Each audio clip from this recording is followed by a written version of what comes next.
We must understand this. Engineering means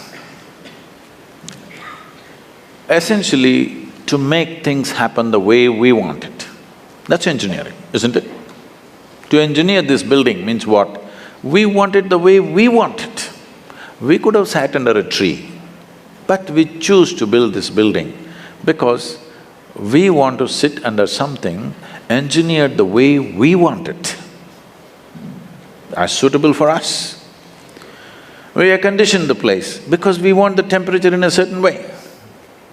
All this we did, but is it not important that you engineer this the way you want it? Hello? Outside is air-conditioned, inside is boiling, what's the point? I'm saying power is being wasted on you. In the last 150 years, with the advent of science and technology, we have more comforts and conveniences than any generation ever could imagine, isn't it? Yes or no? You have more comforts and conveniences than any generation could ever imagine. We are the most comfortable generation ever, physically, materially.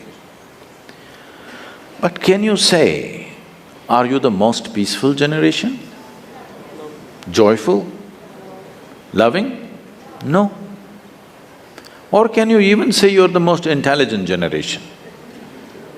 That'll be a wrong thing to say. Anybody who claims he is intelligent amounts to foolishness, isn't it? Because the significance of intelligence is, it shows you how many loopholes are there in your intelligence. Only a fool thinks there are no loopholes.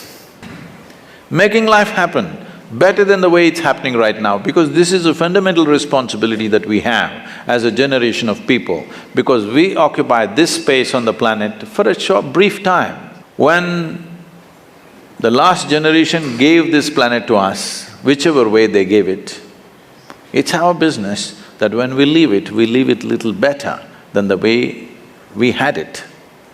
Very important. How better? In what way better? You can decide that. I won't say only ecologically better, but in every way better. It must be better than the way we got it. This means we have to engineer ourselves to fit in such a way. See, a well-engineered machine means least amount of friction, isn't it so? Yes? A well-engineered machine means what? Least amount of friction. Heavy friction means badly engineered, isn't it? Isn't that the understanding? So the fundamentals of yoga is this. The fundamentals of yoga is in the geometry of physical existence. If you understand the geometry of what this human mechanism is, the body is, the psychological structure is, the chemical processes are, the energy structures are, if you understand the geometry of this and become capable of observing the cosmic geometry, if these two things are well aligned, suddenly your life hits off like a magic. Your life is no more a miserable drag, but it's magical simply because you have gotten the right geometry of things. Anything that is geometrically perfect will function absolutely smoothly and for a very long time. This is something that you must do to yourself when you're young. It doesn't matter what you want to do in your life. One thing must happen, your body and your brain should not come in your way, they must work for you. Never your body and your mind should not come in the way of who you want to be. Right now for most people, they themselves are a big issue. When you are an issue, how will you address the issues in the world? If you really want to address the issues in the world, this one should never be an issue, isn't it? I am not the issue here, I am never the problem. If there are problems, I will deal with it, but I am never the problem. This must happen to you, isn't it? Please make yourself like this, that you are never the problem, you're always a part of the solution, never a part of the problem. So there are people who are working for problems, there are people who are working for solutions. Young people should stand up and become a solution for future generations to come and your own life to blossom. Because the greatest fulfillment in one's life is that you functioned in such a way that you could do something which is much larger than yourself. This must happen. This is the highest fulfillment of activity, that you are able to do something which is larger than yourself. Only then you will see fulfillment in activity. Activity is one thing, but most important thing is how you are. When you're alone, if you're miserable, you're obviously in bad company, isn't it?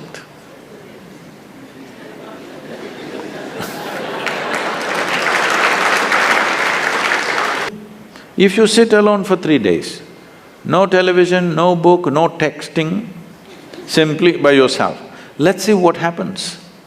You must know the nature of who you are. You should not go on dodging yourself and one day you will explode into something.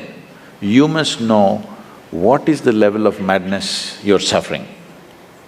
When I say madness, if your mind is out of your control, is that called madness in definition?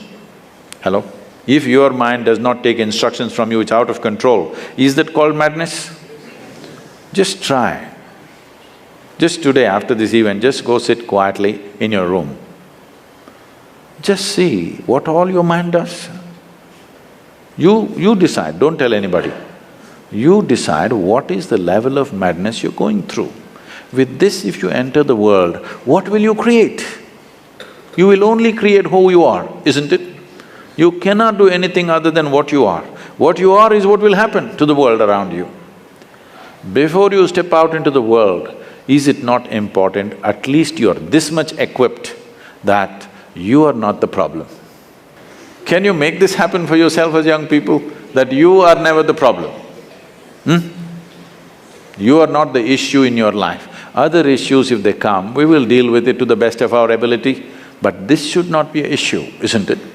In our lives, if we do not do what we cannot do, there's no problem. But if we do not do what we can do, we are a disastrous life, isn't it?